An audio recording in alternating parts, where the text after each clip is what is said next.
it's good to get back to basics. And it's a very, very basic fact that physical existence is incredibly fragile.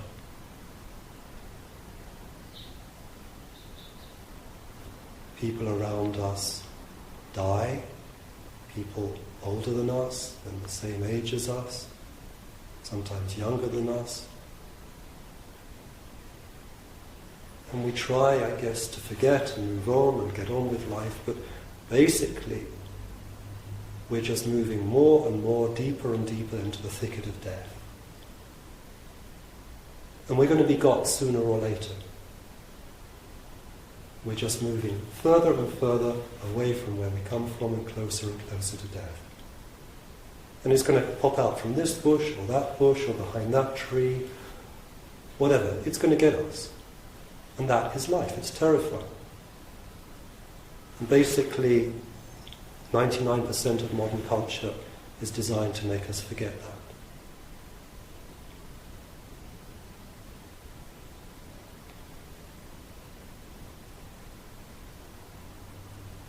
And to start to turn around and come to grips with this, crazily enough, that's usually associated with spiritual life or a spiritual path. I remember how struck I was years ago. There was this, to me, incredibly beautiful little statement in the teaching of a great Tibetan Buddhist, Naropa, many centuries ago. And he's describing his experiences in meditation and coming out and looking at the world around him. And he says, existence is like honey on a razor blade.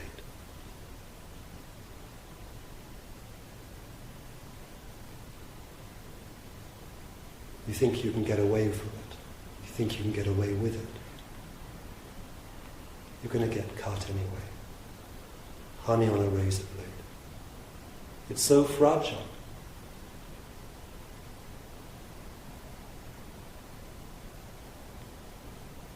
And then there's this beautiful statement that Buddhists make repeatedly.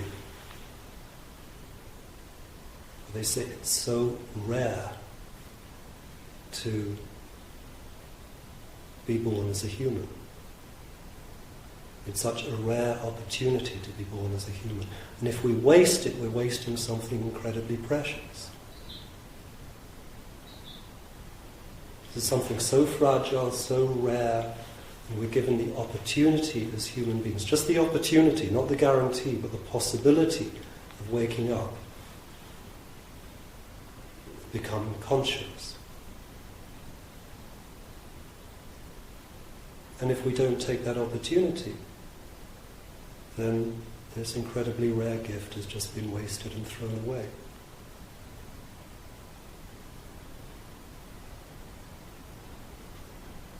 I remember last year, I had a very strange experience at home. I was in the bedroom, about to lie down,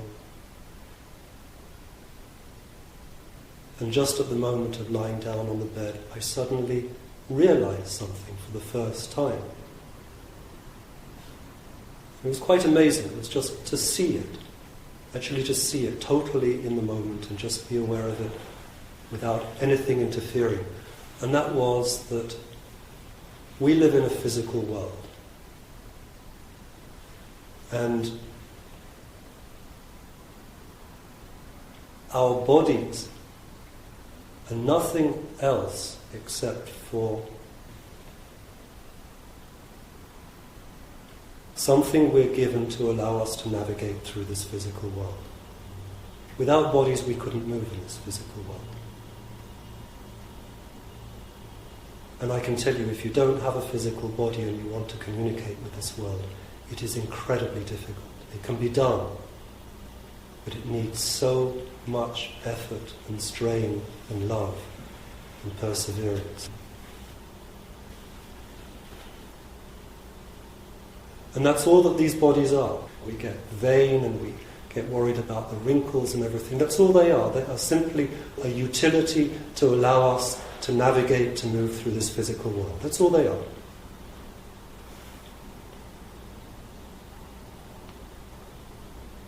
And in this physical world that we're given bodies to move around in, there are a few things that are indispensable. Most things are not indispensable, but there are a few that are. And one of them is birds. They're absolutely necessary for our existence. We could not live, we couldn't survive without birds, and especially without the singing of the birds.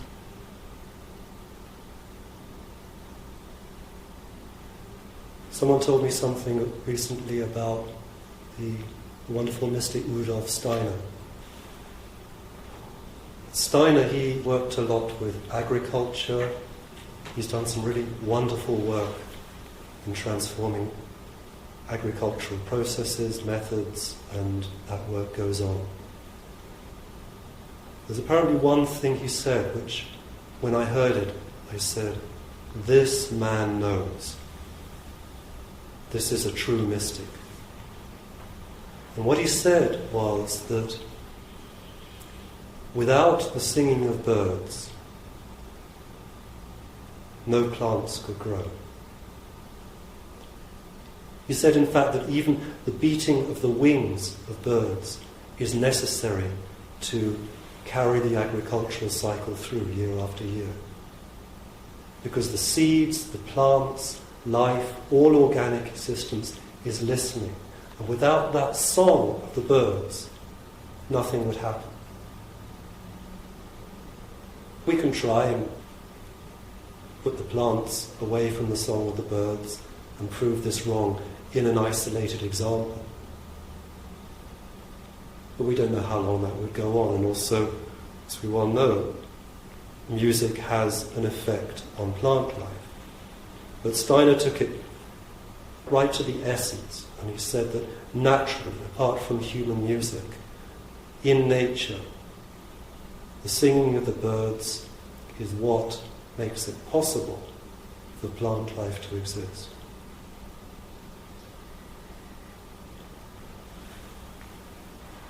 And why are the birds indispensable to us on every level?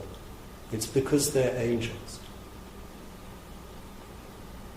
They are the messengers from another realm.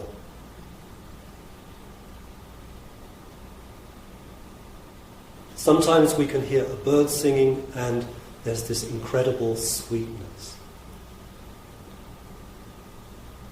an incredible power of an eagle. Something comes through and it's so exquisite. You can also get it with the sweetness of the fragrance of roses or lilac or jasmine.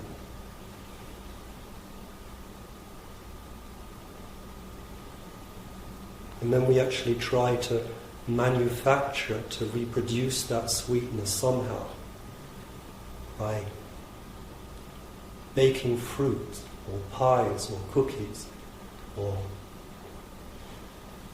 kissing, anything, trying to reproduce that sweetness, the fragrance or the sound of the birds, and we can never do it.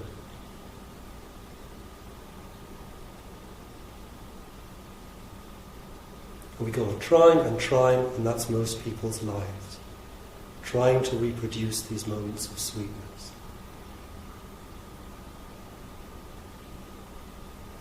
And the whole point is that it's possible to experience that this sweetness is the sweetness of another world. And when the birds sing in a particular way, it's just a reminder to us of another world that we've forgotten.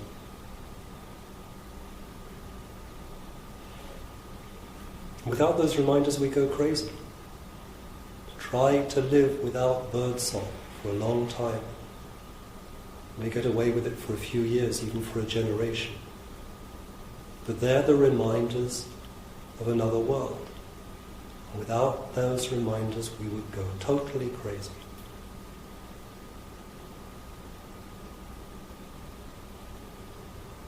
But the important thing is this other world, the sweetness of another world. It's not the sweetness of a transcendent, distant world. It's the world of our own nature. And this brings us to a great mystery. This is the mystery that I'd like to touch on. And it's something that I don't think we really have the terms for looking at. I'd like to read something that I wrote in a journal almost 25 years ago. It was just one sentence.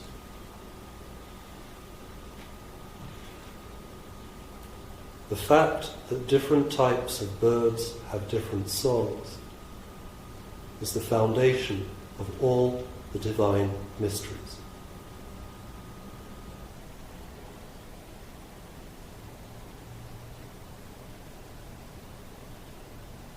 And why don't we understand those mysteries anymore?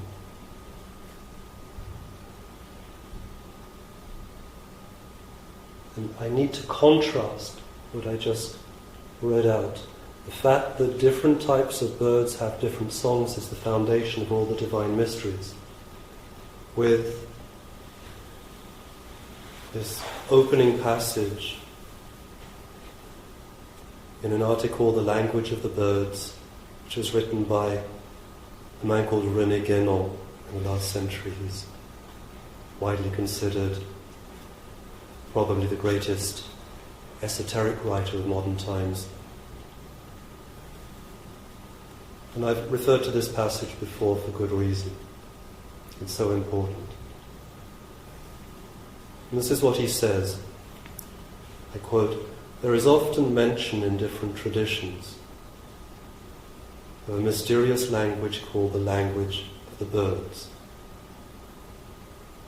The expression is clearly a symbolic one, since the very importance that is attached to the knowledge of the language, considered to be the prerogative of a high initiation, excludes any literal interpretation. In other words, it can't just be the language of physical birds. It has to be something holier and greater than that. Because what does a high state of initiation have to do with mere physical birds?" So he goes on to explain, birds are often taken to symbolize the angels who stand for the higher states of being. Do you see what happens? Boom, they're gone. And forget about the birds. This is the genius of intellectual mysticism and esotericism.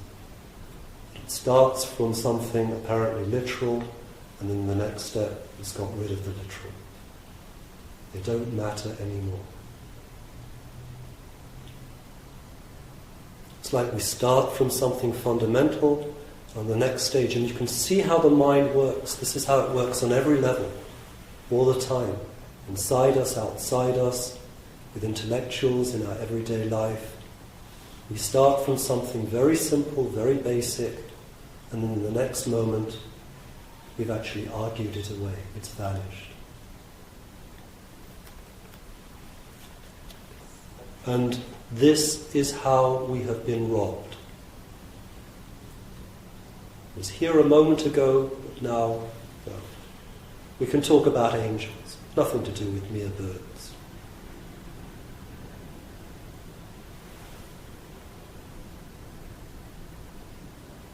And the irony is that if we can actually stay with the birds, and I'm saying this from experience, and I know that we can all experience this in our own unique ways, if we can actually stay with the physical birds, they are the angels, the messengers.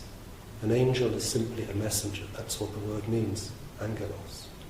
They are the messengers who bring a message from this other world, and when we hear that message, they take us back there. They take us to the angelic realm. But if we cut out the first process, cut out what's right in front of our eyes, what's absolutely present to us, we end up with some intellectual substitute which isn't the reality at all. And we can talk until we're blue in the face. It means nothing.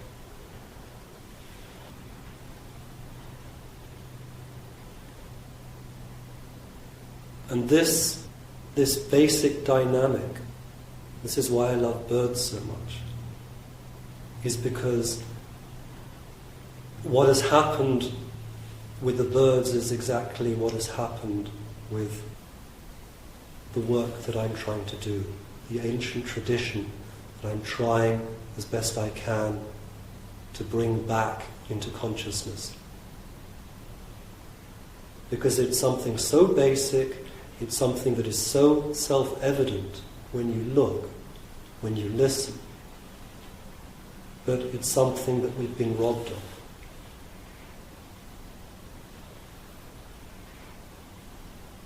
The first step was denied us. We haven't been able to go back to the beginning and start from the basics. It just is never allowed. Somehow we always skip a step.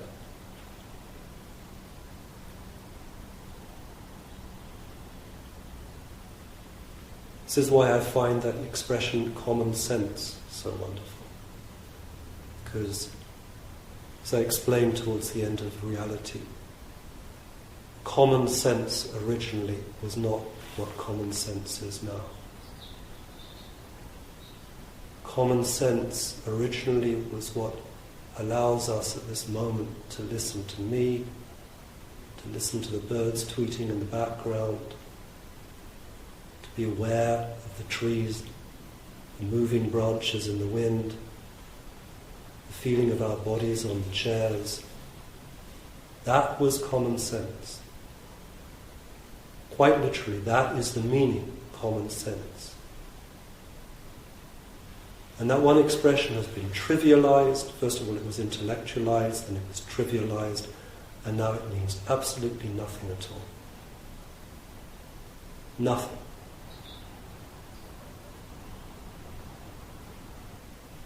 And we've been robbed of what was originally common sense. We have the texts. It's these people I've written about. These ancient Greeks, especially Empedocles, 2,500 years ago, they gave exercises, practices for not developing, because it doesn't exist in us yet, but for allowing common sense to come into being. It was a certain flowering of consciousness. Again, this possibility I started off talking about with the Buddhists, this potential that we have to become conscious, but that we hardly ever try to fulfill. And it's so rare, Empedocles said this too. It's so rare to be given a human life, and we just waste it. Life is over before we even know it.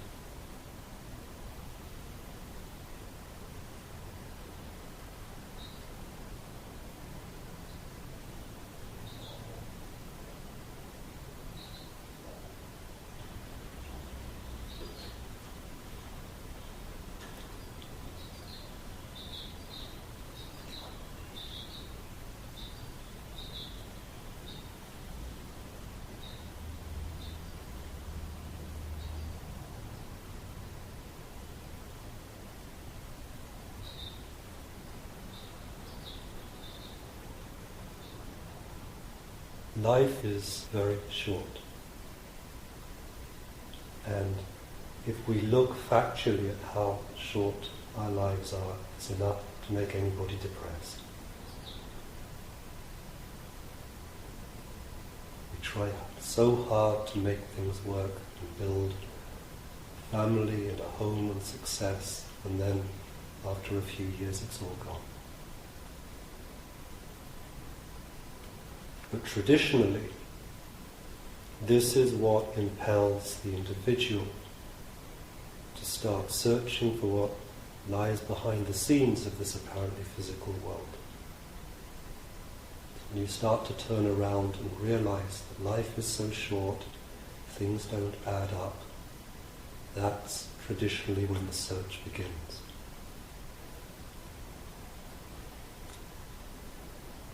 Now, life is short. We don't have all the time in the world.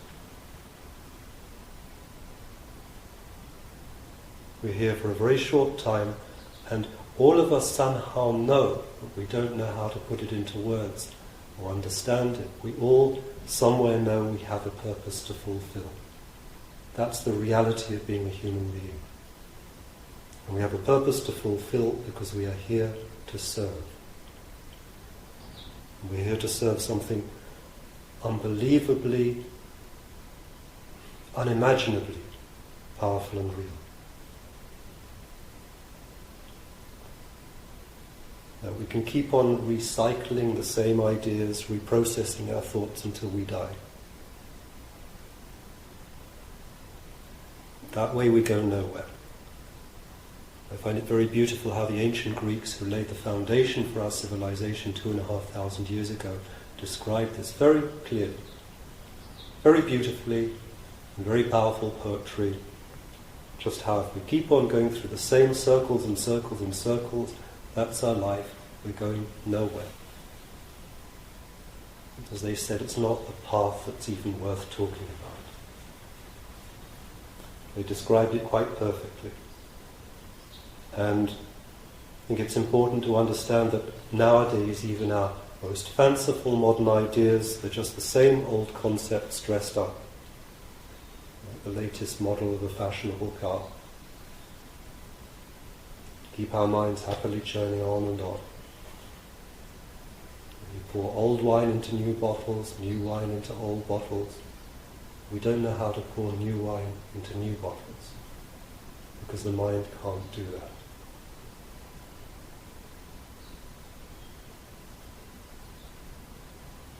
But the important thing, the most important thing is not just that this process is so old. It's already been described a long, long time ago. This recycling by the mind the same old ideas and trying to come up with something new but not really doing anything new. The most important thing is not just that it's so old, it's that this way, by doing this, we serve nothing but ourselves. As I said, the alternative is to serve something far greater than ourselves. The question is, how do we know how to do this? How do we know what this is? If, as I said, that reality we are called on to serve is so unimaginably real.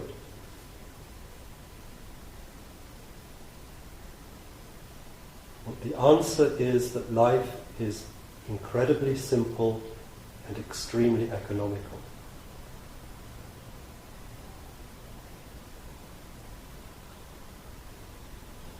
Everything that we need is here already. I mentioned about Rudolf Steiner, what he said about the birds. How the birds sing, not just to each other. Of course they sing to each other.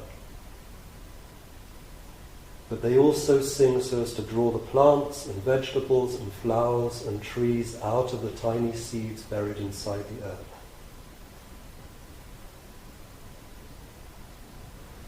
And they also sing for another reason. They sing to draw the flowering of consciousness out of this little seed that we humans are. See, this is one of the greatest mysteries these ancient Greeks, especially Empedocles, talked about very clearly, so clearly that nobody has noticed it. That we ourselves as humans are an agricultural mystery. We have the possibility of roots and buds and the seeds, and there is this mysterious process of grafting that can happen when we start to use our senses consciously. We are a part of the natural world. And just as the birds, as Steiner said, they sing to allow nature, to make it possible for nature to go through its cycles and to grow and to blossom. They also sing and they call to us and they ask us to blossom. And of course this means that We now are not yet what we are meant to be. We are not fully grown humans. Whether we're 50 or 60 or 90, it doesn't matter. We're not humans yet. We're not even partly grown humans yet. That's why it can be so embarrassing sometimes to see elderly people, because we know that they're not what they could be. And then sometimes in elderly people, when they've really lived a passion for something and given their lives to serving something, you can see this glow of something divine in them. That's an aspect of what I'm talking about, when we start to live out this consciousness and become the humans we're meant to be and the elders that we could possibly be when we get old enough. But ordinarily, all our lives, the 99.9% of people, we're still just seeds. We haven't sprouted yet. We haven't even started to grow yet. We're just the dimmest of potentials, the vaguest of hopes. No wonder our lives are so confused. We're seeds going around, or imagining that we're going around. Really, we're not going anywhere. We're seeds imagining that we're trees. And the birds are calling to us, asking us to become conscious. They're trying to draw us in to what we should become. And all we have to do is listen. That's all.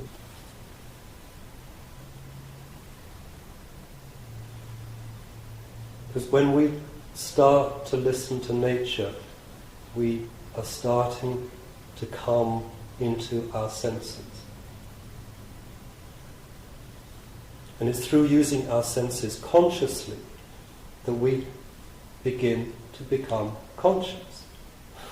So obvious somehow. But we don't understand this. And I have to say, what I'm talking about is not what people talk about being in the senses, coming back to the senses, feeling the world around us, feeling nature. That's just a form of Epicureanism. The path that these ancient Greeks laid out for becoming conscious is very simple, but it's incredibly arduous. There are practices, disciplines for becoming conscious through our senses. We have to become conscious through our senses, not just sporadically, occasionally, but all the time, and through all of our senses simultaneously. This is something that is totally inconceivable to anyone, whether they're caught in their minds or whether they're caught in what they imagine as sense perception or sense enjoyment. We have no idea of what that means. See, basically we have to grow through the senses into what lies beyond the senses. And that's a great mystery, but it's the senses, and it's especially nature, and especially the core of the birds, that can draw us through nature, through the senses, into what is behind the senses. Into that mysterious reality behind the senses, which is the reality behind this stage, behind this illusion.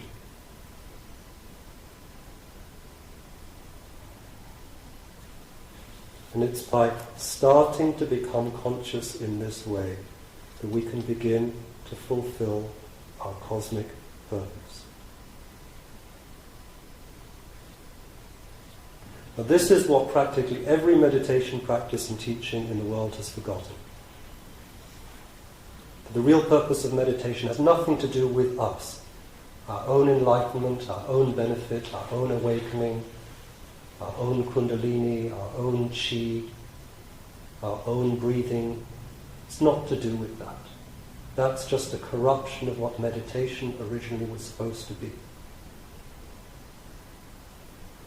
The real purpose of meditation is for us to find our place in the cosmos and fulfill our cosmic function.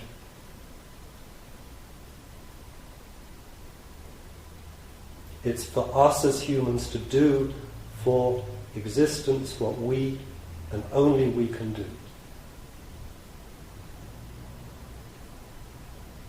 This is what I explained in reality is the process of completing the circle. Everything is already waiting for us. The whole of existence is there, just waiting for us to make the final step, completing the cycle of being consciously perceptive of what there is around us. Everything that speaks to us, everything that makes a noise, everything that is in front of us visually, all it's doing is asking us to perceive it, to see it and listen to it and feel it. That's all we need to do to complete this cosmic cycle. Sounds ridiculously simple, but it's incredibly real. And it's something that is there for us all the time. The opportunity at every moment. There is never the opportunity not to do this, because it's all waiting for us. It's all already here.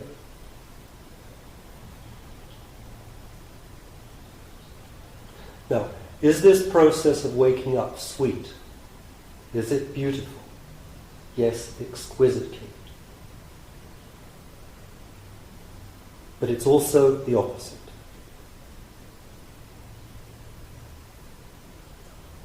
It can be terrifying because life is calling to us all the time from every possible direction. It's calling from inside us as well as outside. There are the birds singing inside us as well as outside, and there are voices inside that are calling and longing to get our attention, just as the birds are calling and asking us with every song of the bird. They're not just asking their mate to hear, they're asking us to hear. Please hear the beauty of my song. Not so that it makes you feel good, but because you, human, have a particular consciousness, and by giving it to my song, you do something for the cosmos, just as the bird is helping the plants and the seeds to grow. We can help the process too. It's a cycle in which everything is involved.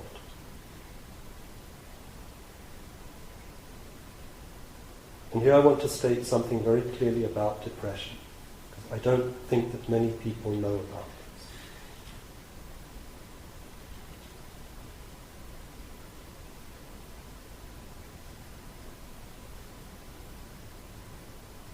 There is an epidemic of depression nowadays. From young people, old people, introverts, extroverts, beautiful people.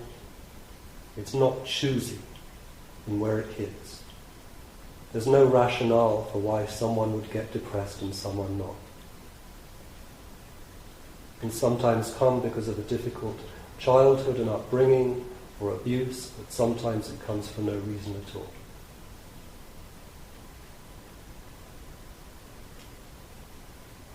And with this epidemic, there's the terrible fear of it in this culture. So we have devised the drugs, we've devised the electric shock treatment, and then we've devised all the other forms of avoidance. It doesn't really matter whether you go into hospital or whether you go to the movies. In both cases, we are terrified of it. Now the new view, and I'm thinking here especially of James Hillman, is depression has its benefits. It's not just something to be avoided. There is a divine voice, as Hillman would say, rather metaphorically, in depression.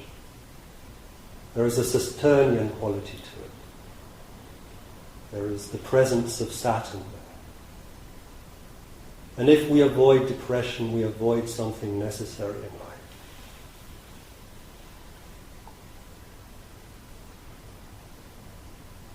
And so you get the idea that if you can actually try to face depression and see that there is something worthwhile here too, that you will come out of the experience better people, deeper people, more integrated people, more interesting people, more grounded people.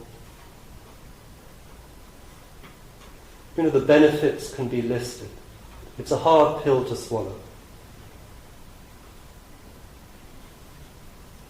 It's not an easy sell that depression is good for us.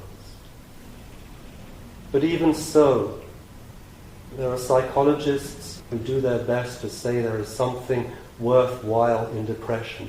But still, whatever they say, it's always, if you look at it, it's always what is good in it, what is beneficial in it for us. Is there something we can get out of it?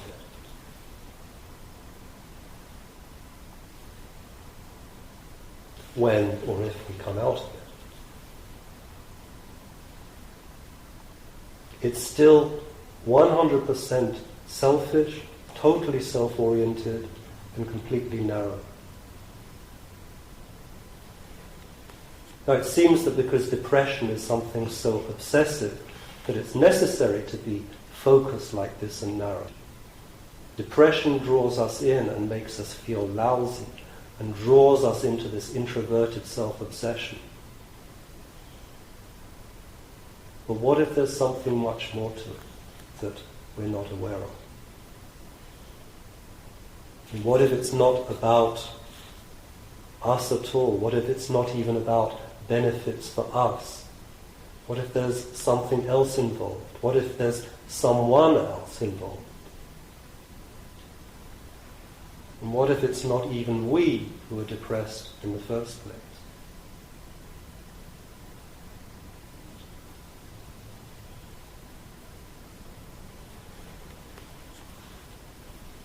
I want to say personally how this started becoming clear to me. I remember it was about 20 years ago. I was driving through Somerset, and I would drive down these beautiful country lanes. And I liked it. But as I did this, I started to feel an incredible heaviness inside me. And then I started to feel the edge of what I knew was depression coming. And then I felt myself in the car starting to get depressed. It was very strange as I was driving along, seeing all this nature around me. It was just like looking out of the corner of my eye. And I asked myself, what is this? You know, because the first thing, if any of you know this depression, if it comes to you, is there's like a choice. Am I going to get away from this, do what I can to ignore it, or am I going to allow it to take me over? And I saw that there was a third possibility, and that was actually to ask it what it is. Out of the corner of my eye, it's just like catching a glimpse of something. It was actually this black, dark wave coming from deep inside me and coming up and trying to draw me in and down.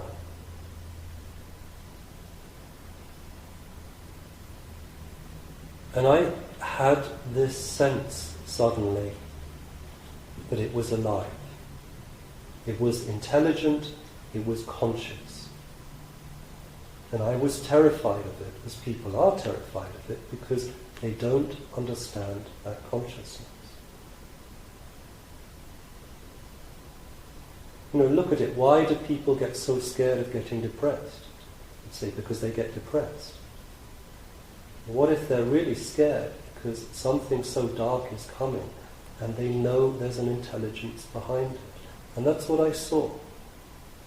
And so I went back to where I was staying, and I actually was able, and this started even while I was driving still in the car, I said okay to it, but consciously. Because I had the sensation, the knowledge, that something was reaching out to me. I didn't want to be reached out to by it, but something was reaching out to me. Something was approaching me, and it was intelligent, and it was dark, and it was black, and it was something supremely intelligent.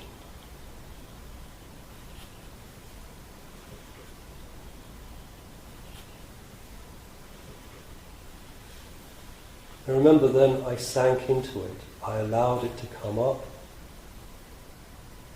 and it started showing me things. And this was a long process that went on for years.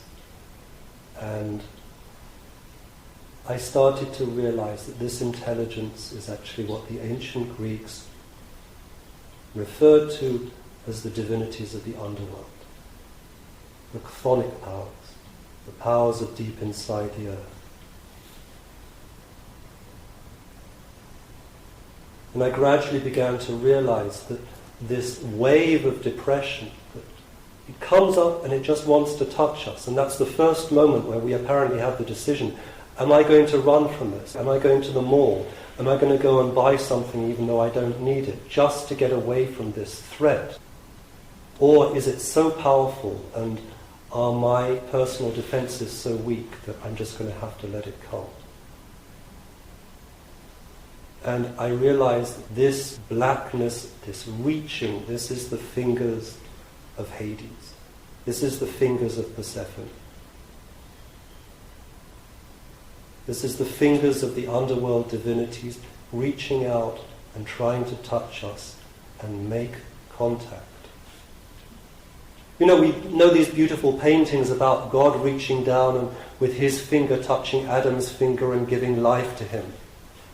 That's fine, but we don't know about when the darker gods try and reach out with their fingers and touch us. Because if we can touch our finger to their finger, then something tremendous can happen.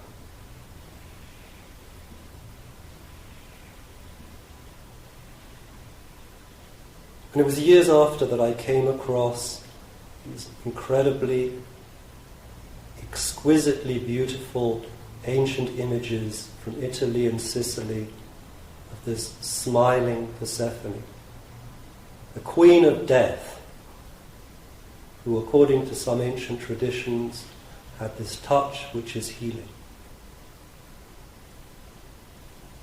Now why would the ancient religious traditions say that the touch of Persephone, who is the queen of death, has the power to heal? But they did, and you can see this smile. This young woman who is there, the queen of death, and she smiles so sweetly. But we've forgotten about her a long, long time ago, and she's been neglected for many, many years.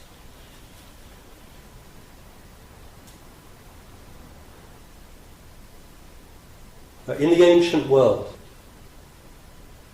there were the initiates. They were the ones who forged a connection with the gods. They were the ones who said yes. And when they said yes and went through the preparations, the arduous exercises, and they finally arrived at Persephone's door, and she came and welcomed them, she was so glad that they had come. There's this word prophro, which repeatedly describes her in Parmenides and in other texts, that she is joyful, she is glad, she is happy to see the initiate. And wouldn't you be glad if you were queen of the darkness and someone actually made such an effort to come down to see you? But this doesn't happen anymore. We're addicted to the light now. We're totally addicted to Tinseltown. All is quiet in the world of the dead.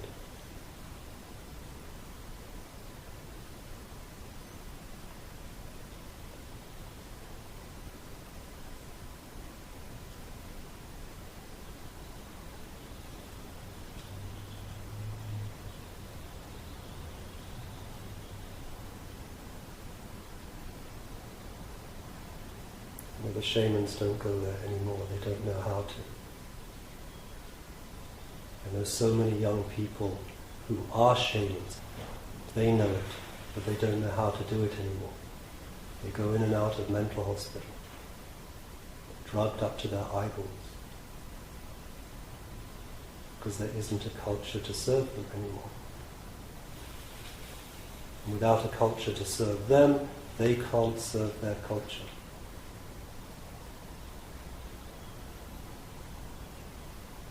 And it's very important, it was quite something for me to see this for the first time, that the gods are immortal, but even they, after several thousand years, start to run out of patience.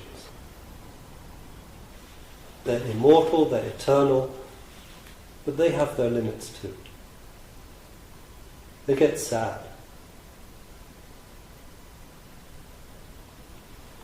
They reach out to us, and then from our perspective, their fingers reaching out to us become fingers of terror. They approach us, we run from them in fear.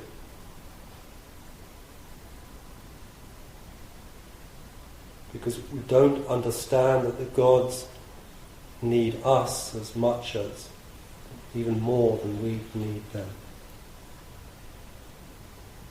This is the difference between exoteric and esoteric religion. In exoteric religion, the gods are there to fill our needs. And then they can be, in some traditions, very capricious. But in the esoteric traditions, it's known that the gods need us in quite a different way. Because they long to make contact with us here, even more than we long to make contact with them. See, that's the centrality of this physical world here. This world is needed. The gods live in a freer world which isn't so restrictive. But everything focuses on this world and what we can do here to serve a greater purpose.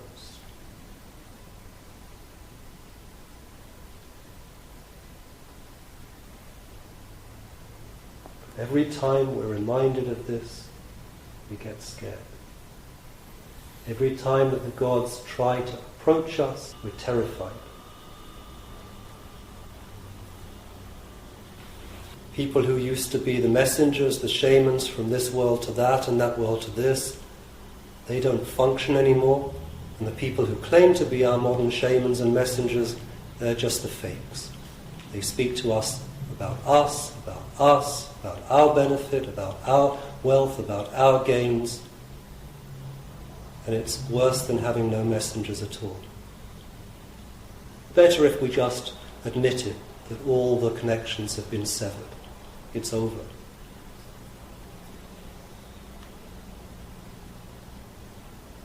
And you see, ultimately it's not we who get depressed. It's the gods who get depressed through us. We can't stand their longing and their sadness. Their world is so heavy with the weight of meaning. I mean, the eternal is incredibly heavy. We like to think nowadays of the now. People talk about the now, the power of the now, the presence of the now. They think the now is something wonderful and fleeting and wow. But when you really enter the now, you fall into eternity. And then you actually never re-emerge. Certainly not the way you were. Eternity is incredibly heavy. It's like the densest metal imaginable. Way heavier than lead. And just to touch their world, which is so heavy with meaning, that weighs us down.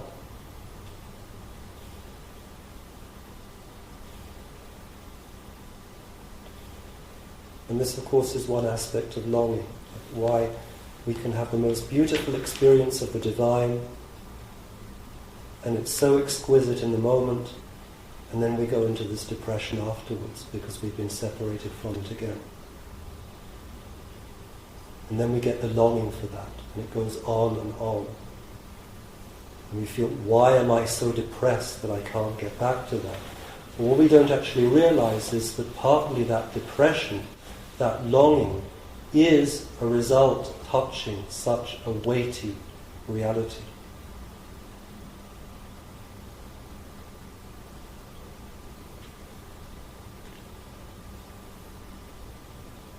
So what are we to do?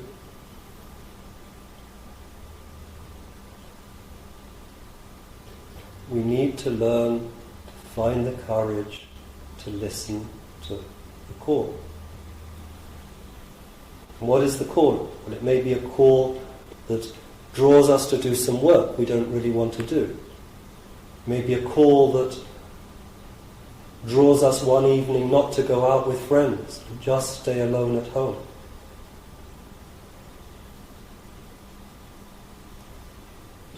Why? There's no particular reason.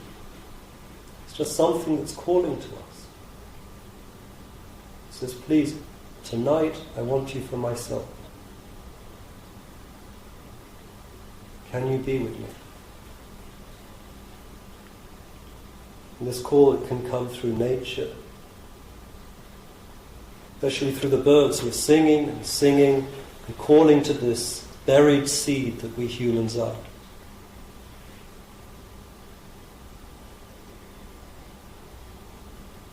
Calling to us to crack out of our shell.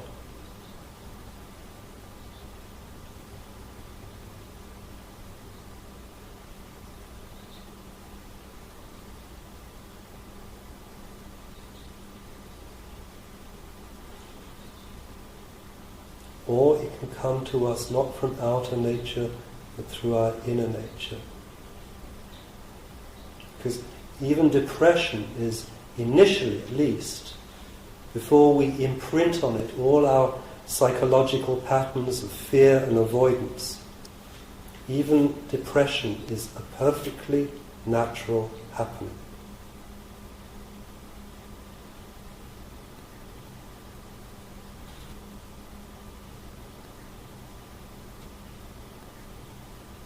And this call is coming to us from everywhere. And how do we recognize it? Because it's saying, listen, listen. Come out of your cocoon of recycled self-interest and listen to what you are asked to serve. And this work that I'm doing, it too is a call. When I talk about what I talk about in this ancient tradition, I'm speaking in harmony with the birds, I'm speaking in harmony with the Queen of the Dead, and I'm saying, listen to the source of our own civilization. How it speaks, how it wants to speak again after being silenced and neglected for so long. We have every other religious tradition welcomed here into the West, except our own.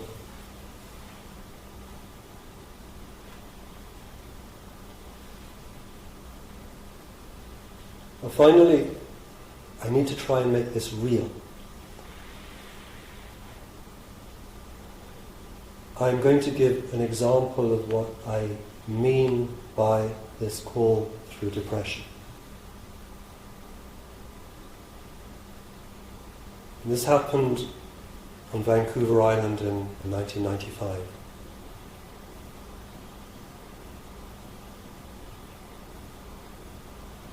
Maria and I were driving around in British Columbia trying to see if there was anywhere that we could make our home. We weren't sure yet whether we were going to move to Canada. We didn't know, but we were just looking. Open and looking, open and looking. And one day we were driving to Victoria on Vancouver Island, and I started going into a terrible depression. It was horrific.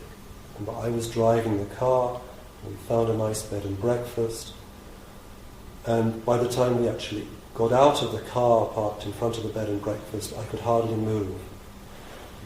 Maria went to the room, and I basically just dragged myself into the garden beside the bed and breakfast, the house itself, and lay down on the grass on my side in the fetal position. I just could not move.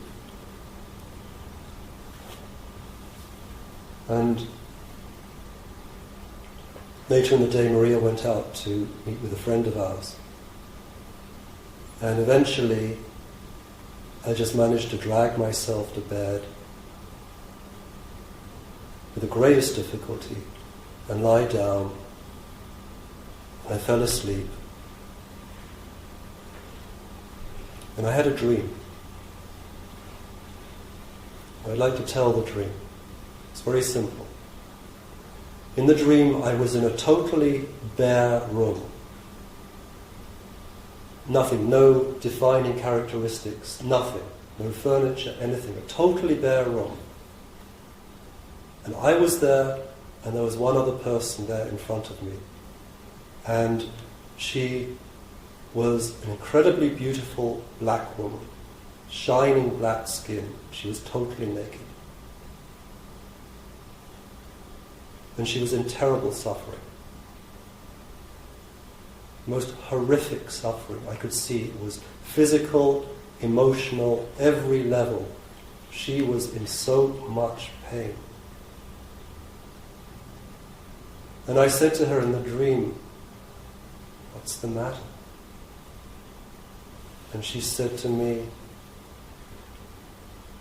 "How do you think you would feel if you'd been raped and abused for 2,500 years?" And there was so much dignity in her voice. There was no self-pity. It was like, this is it. You just see the tattered remains of someone who has been abused for so long. She was stating it as a fact. And she was starting to physically collapse at this time. And I went right up to her, and I knelt down very, very close to her. And kneeling in front of her, I said to her, "I am going to show you, if it's the last thing I ever do, that there is one man that you can trust."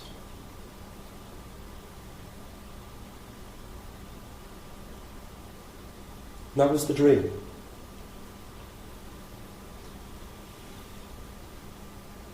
When I woke up, I realized it was very important. And after breakfast the next morning, I went and sat down by myself. And I almost prayed to her. But I went back into the dream and I asked her, "How can I help you? What do you want?" And she dictated to me the first chapter of In the Dark Places of Wisdom. And that's how that book came to be written. I found it very interesting because several years after that,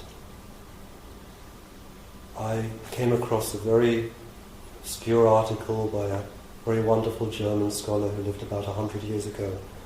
And he had put together the evidence showing that ancient sacred texts were only written when the first section, the first few lines or sentences of verses were dictated to you by a divine being who you've met in a dream or a vision. That was the practice. That was the way it was done. You would never dare to write a text unless the beginning of it was given to you by someone who dictated it to you in a dream or a vision. And I have to add something here about this to make it even a little bit more real. Later on in 1995, we actually moved to British Columbia. And as soon as we arrived there, I injured my back. It was very bad. My back went out and my neck went out. I still had a lot of trouble with it, but then it was really bad. And I have to say, I forgot this. I forgot all about it. It's interesting how quickly we forget about suffering. I forgot all about this until just after In the Dark Places of Wisdom was published.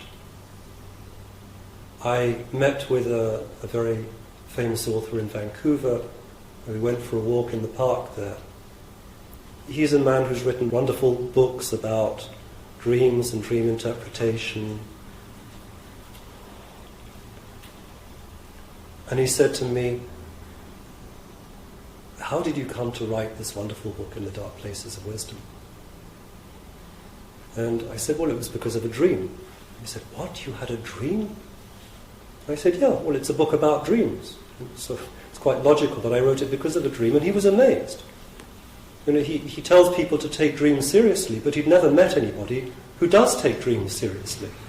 And the idea that I would actually write a book based on a dream was such a confirmation of what he wrote about that he was shocked out of his skin. And so I told him this dream, and he got very upset, quite agitated. I said, what's wrong? And he said, it's a very interesting dream, but you made a mistake. You shouldn't have knelt down in front of the woman. Because if a man kneels down in front of the feminine, he becomes subservient to her. And that is not the correct position for a man. I didn't even reply to him about this, I just changed the subject. But when I was driving home that afternoon, thanks to him, thanks to this friend, I suddenly realized what had happened. In the dream, I knelt down in front of her, and of course I came close to her suffering. And I said, I'm going to show you, you can trust me. And then the next day I asked how I could help.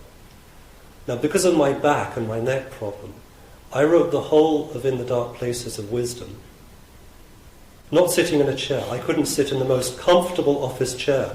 I wrote the whole book kneeling on the floor on the pink blanket that Maria's grandmother in Greece had crocheted many years ago.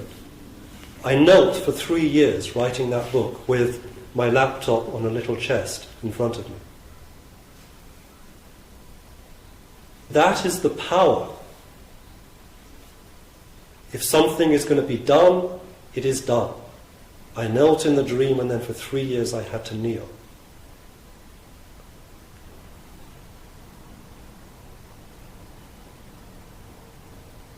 So, I know something about depression, and I know something about pain, but I also know something about where it may come from.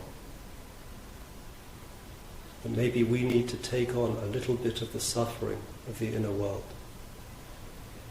to lighten its load, and it's not easy, but it's what needs to be done.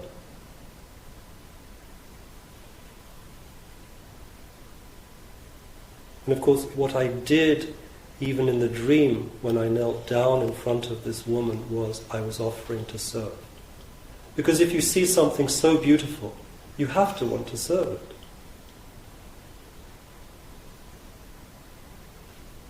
it. It is a process of serving a cosmic purpose. Now, I'm not talking about anything grand here. I'm not talking about anything grandiose. I'm talking about something incredibly simple. We don't have to do anything highfalutin or anything. Just by being aware of everything going on around us. That is service. When we listen to the birds, we are fulfilling a cosmic purpose. You can see the same thing in Wagner's Siegfried. There's the same basic outlining of the way things go. It's through understanding the language of the birds that we can start to understand our own destiny. But we can only do that after killing the dragon of fear and self-love.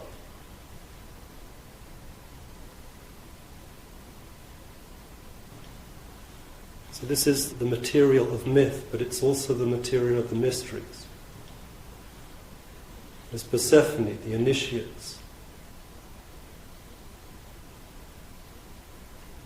To be able to understand the language of the birds, that too is a result of initiation, just as the ability to go down to the underworld. But this initiation, these mysteries, they're so simple. These are the initiations and the mysteries before they get dressed up into absurdly complicated human systems. Initiation has nothing to do with human systems. We just take the initiations and make them into these very complicated, evasive, structured human designs that almost convey the essence, but actually end up robbing us of the essence just as much as they give it to us.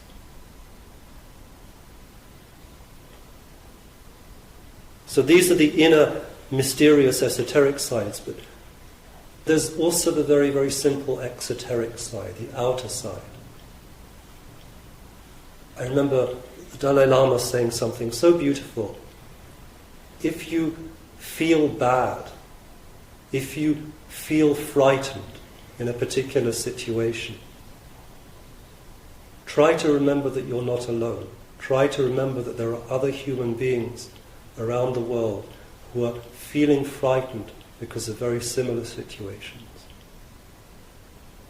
And he said it so sweetly. He said, in one way, if you think of other people feeling the same fear, then the fear increases, because you're not dealing now with your own fear anymore. There are other people's fear as well. But on the other hand, your weight immediately becomes lessened, because you know you're not alone. And it's the same with depression. It always feels like it's just us. Everybody else is so happy. But there are other people who get depressed. And what I'm trying to say is, it's not even that only. It's not just that there are other people who get depressed. It's not even a human matter anymore. There are the other beings. There is an aching.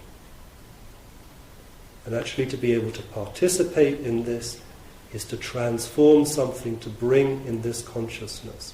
And then it's not just something destructive, it is a process of service. And it's so incredibly simple.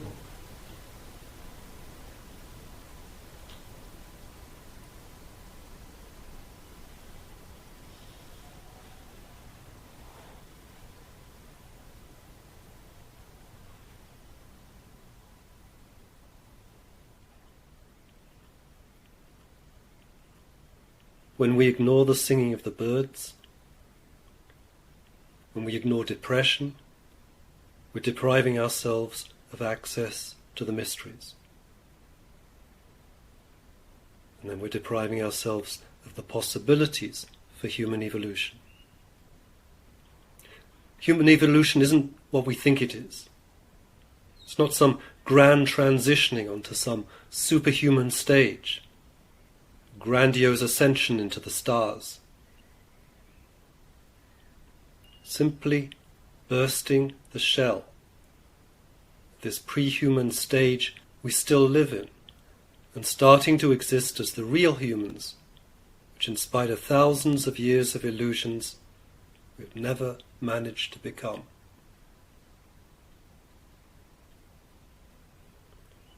Song of the Birds breaks our words. It breaks our attachment to ourselves. In a very similar way, depression breaks our attachment to the things of this world. And this is the real reason why depression is chased out of this culture, beaten, sent running. Because when you're really depressed, then you realize that this whole world of human self-importance is just ashes. And then there's the possibility, just the possibility, of starting to discover what is real. Then the birds start to communicate their message. And then depression, instead of being a burden, can start to become its own cure. Learning the mysteries of the birds, learning the mysteries of depression. These are both two possible ways for the seed of ordinary human existence to crack open and start to grow.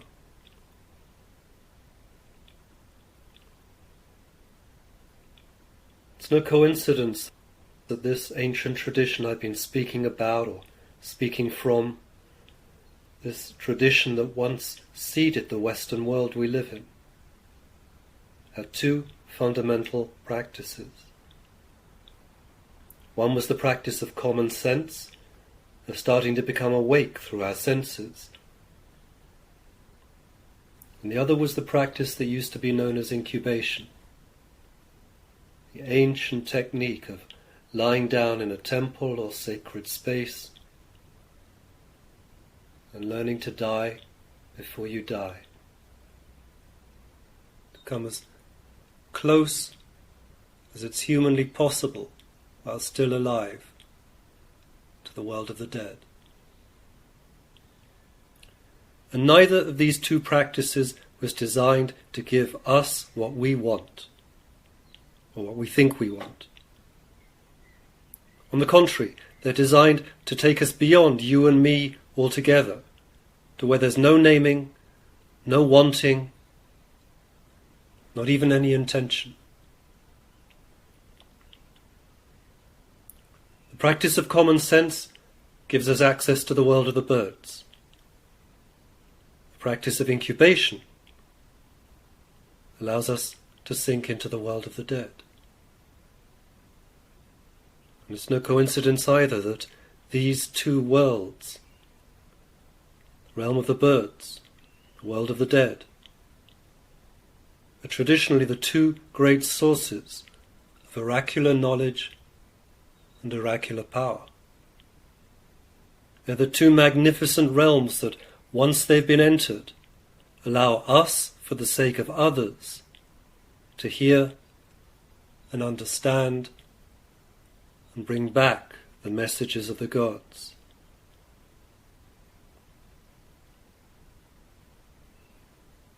So, just to listen, to be aware, to let ourselves be touched.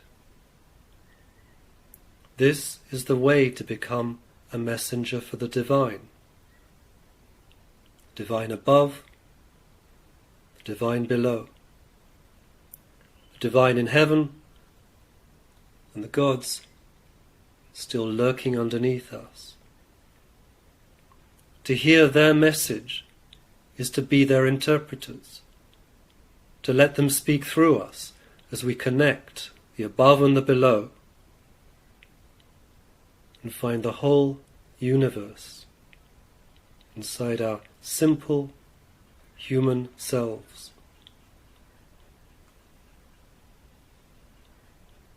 And this, not anything else, is what separates us from animals. This consciousness, that's all. Let's not delude ourselves that we're superior to the animals until we have taken this burden of consciousness on ourselves, and until we live it constantly, holding up the heavens on our shoulders, while our feet reach down into the forgotten depths of the underworld. And then we're one. One with ourselves, and with nature, and with everything else. And then suddenly we're not mortal anymore. We're no longer stuck in that tiny little no man's land between birth and death, where everything is so short. We used to have the idea that nature somehow outlives us. And now that we are nature, we outlive ourselves. And we are what in our darkest moments, or in the middle of the day, we always longed for. And we've saved from extinction that one species which it's most directly in our power to save. That rarest of all the species, the human bird. It sings its song everywhere, around us, inside us. It is so magnificent, it can never be seen.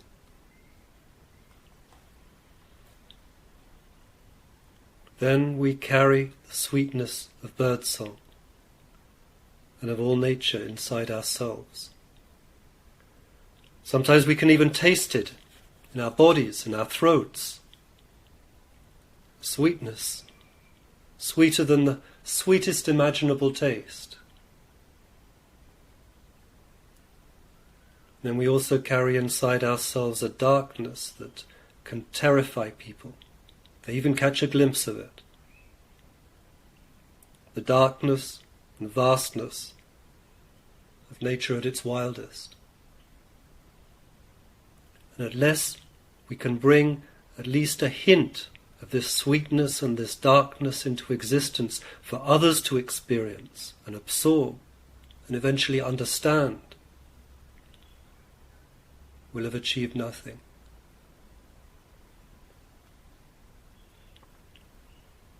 And the greatest beauty is that when we listen to the needs of nature, outside ourselves, inside ourselves, the needs of the darkness to touch us with its fingers, the need of the birds to be heard, then we're creating through our own consciousness that reality in which there is no need at all. Then, just as God is our completion, you could say that we are the completers of God.